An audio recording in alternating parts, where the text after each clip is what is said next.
Hey everyone, welcome back to Bold Faith Bible. So good to see all of you here today.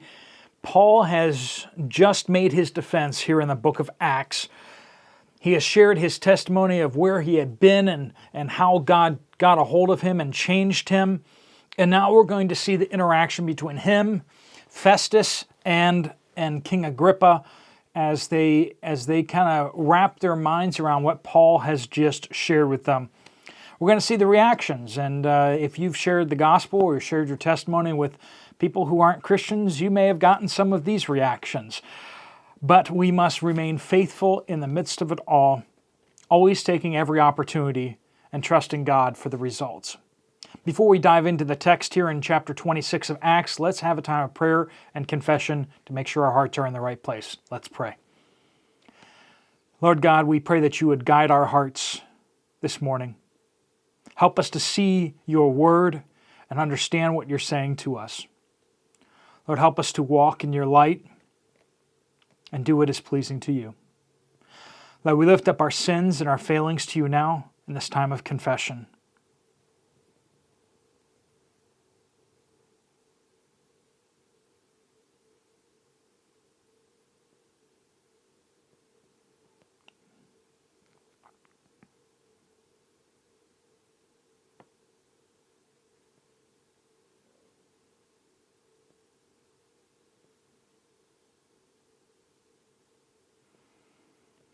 Lord, we praise you that in Christ we can find the forgiveness of our sins, that you would wash us in his blood and clothe us with his righteousness.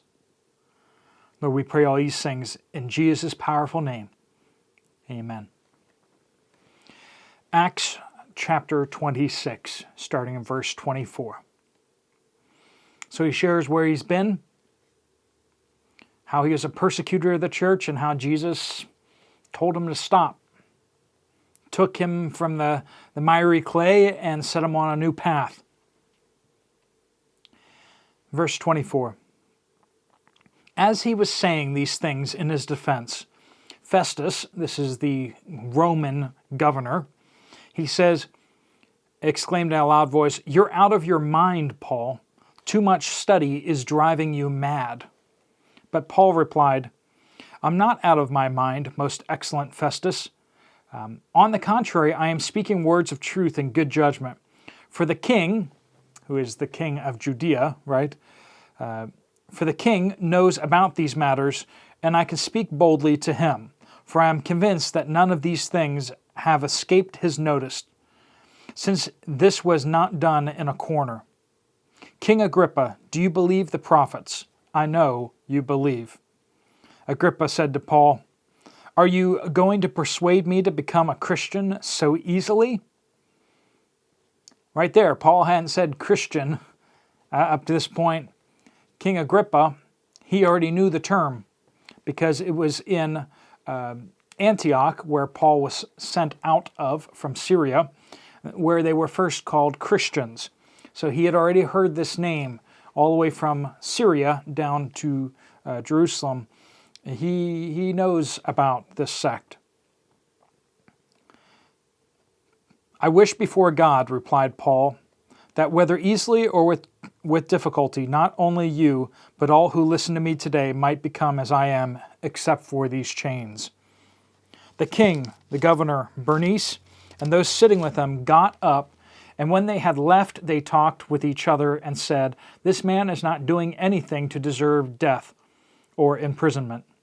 Agrippa said to Festus, "This man could have been released if he had not appealed to Caesar."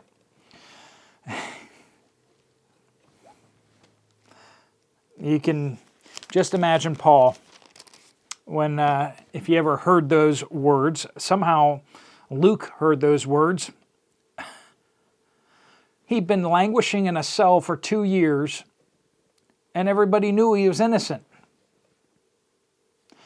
But because they didn't want the Jews to be in an uproar, they left him in prison.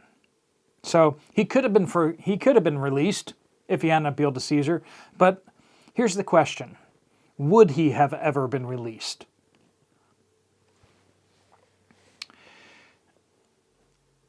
Agrippa hears the gospel. He knows how persuaded and how compelled he is, but the call to repentance, the call to abandon it all for the Lord, that's not an easy thing. Why isn't it easy? Because he has so much stuff.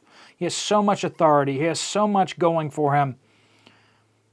How could he abandon all of that just to change his religion? It seems like he's somewhat convinced up here, but he's unwilling in his heart to follow Christ. We see that Jesus has interactions with many people in the Gospels who agree with him in their heads, but are unwilling to follow.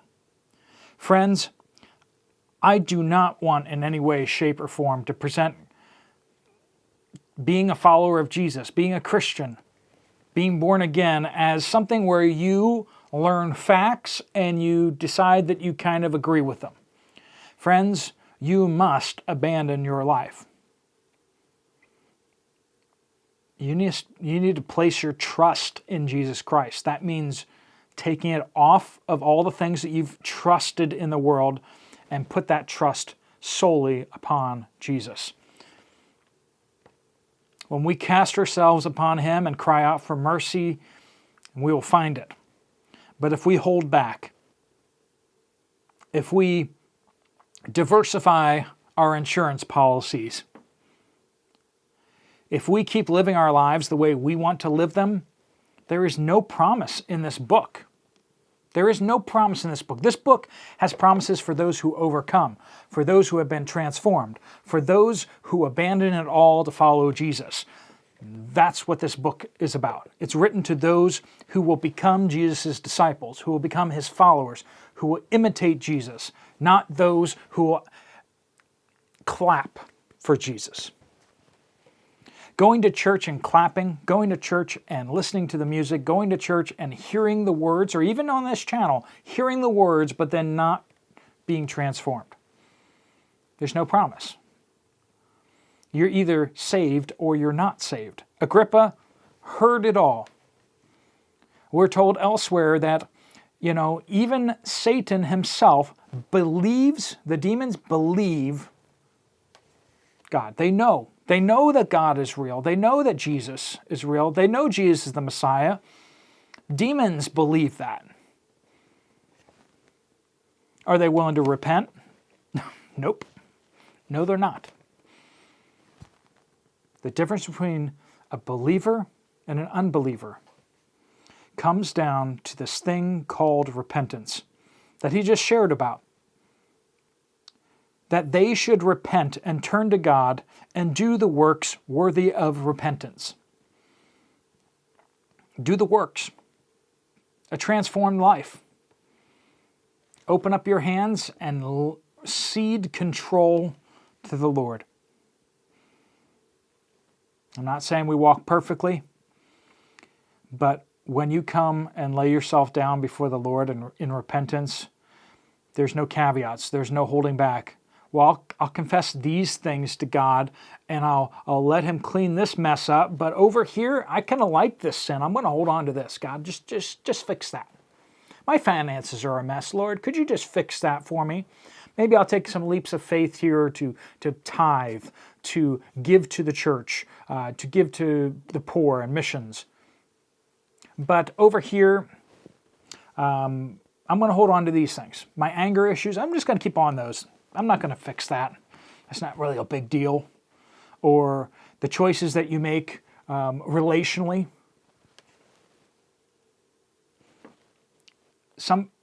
A lot of people want to hammer out a deal with God. And God says, no, unconditional surrender is the only deal there is. Take it or leave it. Friends, I hope you have taken it. That you have taken this call to repent and to cast yourself completely upon the mercy of God. Agrippa is completely unwilling to do that. Festus, he just thinks Paul's mad. Have you had some people think that you're just crazy? You start talking about Jesus and they're like, what are you even talking about? I use my main channel, The Popular Report, to gather a large audience. And then I try to intentionally share the gospel with them. My goal is to do it about once a month, to do a clear call to faith, or a strong call to move over to the Bible channel to check out some of the Bible studies, or something that shines some light in the darkness. Gather the crowd, gather the big group, and then share the gospel with them. But it'd be fun to kind of go through all the names that have been called, all the hecklers, I gather the crowd not of people who are clean, but the people who are unclean, right? Many Christians in that mix, but there's also a lot of people who are atheists, people who don't believe in God. And I get a little bit of abuse from that. They laugh at me and call me mad. Start mocking my faith and yours if you are a believer as well. But that's all right. That's all right. I'm in good company. This book is full of people who have proclaimed the gospel, who have proclaimed their faith in Jesus Christ alone, and they have gotten pushback. So what's it cost you? Are you still trying to negotiate with God, or have you agreed to surrender all to Him? Let me pray for you before you get going. Lord God, I pray that you would bless each and every one watching this video today. That those who are still haggling with you, Lord, that they would come in surrender, Lord, that your Spirit would bring conviction and move them to the place where they can come to the end of themselves. For those of us who have sacrificed our lives before you, Lord, and yet we keep going back to the altar and taking back what is yours. Lord, help us once again to lay ourselves upon the altar again afresh. That we'd stop crawling off the altar, but that we would live lives of surrender and obedience to you. Lord, we pray all these things in Jesus' powerful name. Amen. Thanks so much for joining in with us this morning. There's a few more Bible studies right over here if you want to check those out over there. If you're working on playlists, keep working those playlists. You can find playlists if you go to the channel page and just click on the tab that says playlists, and you can click into a playlist. And once you start on a playlist, it will just keep going to the next session. We're working on building those compilations out a little more that are full series that are being compacted into solid videos for you, for your ease of viewing or listening joy. Thanks so much for watching. I'll see you guys later. God bless you all.